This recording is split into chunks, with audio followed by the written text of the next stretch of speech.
Hey, and welcome to Comic Corner, where I talk comic shop. That's right. If you didn't read the description and such, we are talking about Daredevil Season 1. I've now finally completed watching all of Daredevil Season 1 from Netflix.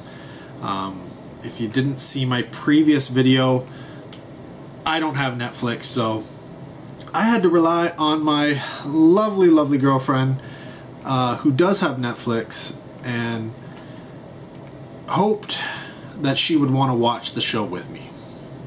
At first she was reluctant, and she wasn't really buying it. She wasn't into it. Again, I get that. It takes a little bit for any show to really, get going. You got to introduce the characters. You got to set the scene, right? So that can be a little boring at first. She isn't really into the action portions of it, so that wasn't really a selling point for her. Whereas for me it was pretty good. Like I enjoy the action in the series. She eventually got into the relationships, right? The love interests that were happening in this series, and so her interest was piqued, and so I was able to continue to watch. It wasn't something where if I was going over to her place, that it was an automatic, let's get into that, let's watch it. No, sometimes we watched other stuff. It wasn't, everything you might want, or she might want from a show. But that all changed. Eventually things got, the story arc started to ramp up, and things started happening. Those love interests, those relationships that had been started, that she was following, that she was interested in. The reason why she actually preferred Wilson Fisk, the Kingpin, over Daredevil was because of his character and his relationship and how that was going. So when things started to go a little dangerous, it started to get a little sketchy in the Kingpin world, boom, she was hooked. Like, honestly, she was like, oh my god, we'd finish the episode, she'd be like, oh, I don't know if I can wait, I may, look up on YouTube to see what happens next and stuff like that, or on I may Google to find out what's going on. And so it got to the point where I was like, okay, so now she's hooked. She how do I turn this into, let's watch some more Daredevil, right? Not a problem. I just gotta make the effort, get there, and we'll finish off Daredevil. And essentially that's what we did. Every chance we got, we were watching more the Daredevil, until we managed to get through the entire first season. And I really dig it. I like how realistic they managed to make Daredevil.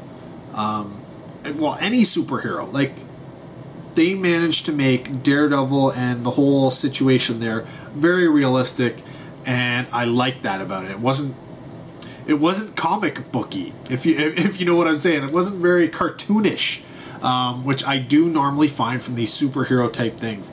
And when it comes to the Daredevil story, it was about the people, it was about the characters. Sure, there's a guy with some superpowers, but it's not all about that. He's still a lawyer. He still has other people. There's other people involved. The Kingpin is essentially, just a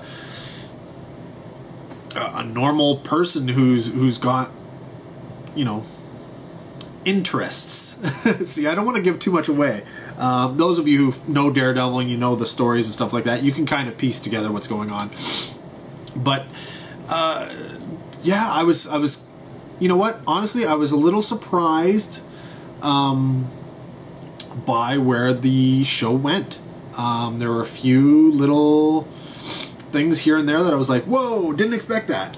And, excuse me. Oh, got a little bit of a cold. Summer cold. And, yeah, so, where was I? I was sneezing. That's where it was.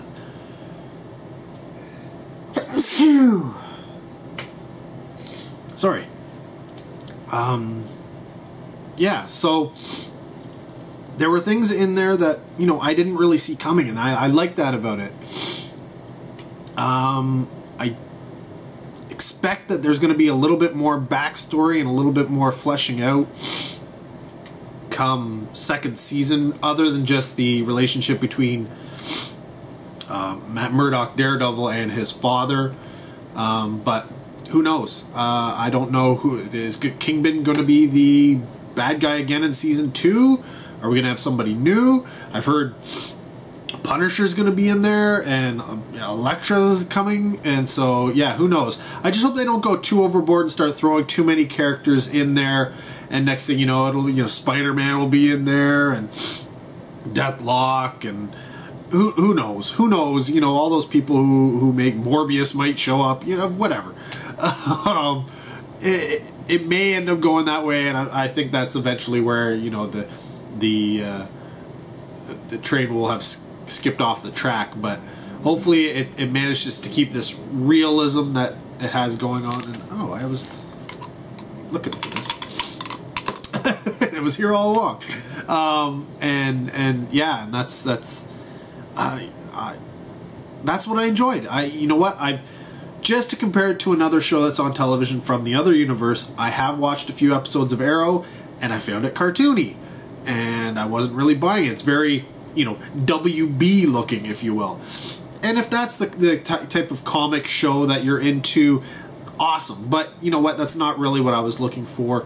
And Daredevil provided exactly what I hope to see in, you know, comic books on television, a superhero television show. So looking forward to seeing more Daredevil, you know, season 2. Hopefully, you know, my lovely girlfriend will be itching to watch season 2, and she'll be in there, and we'll be able to, you know, sail through it relatively quickly. But if not, you know, I'll find a way. I'll find a way. So, yeah, guys, let me know. No spoilers, but put down below what if you've seen the Daredevil show season 1. Let me know what you thought about it. Honestly, my biggest complaint was going to be the Wilson Fisk character. I wasn't buying him at the beginning, but you know what? Coming to the end, I was in with him. I liked him. I liked the way he was portrayed. I bought it. He showed some anger, and boom, that's what I expected from the Kingpin. So, post a comment down below, guys. I want to hear from you. But until next video, take care. Have a good one.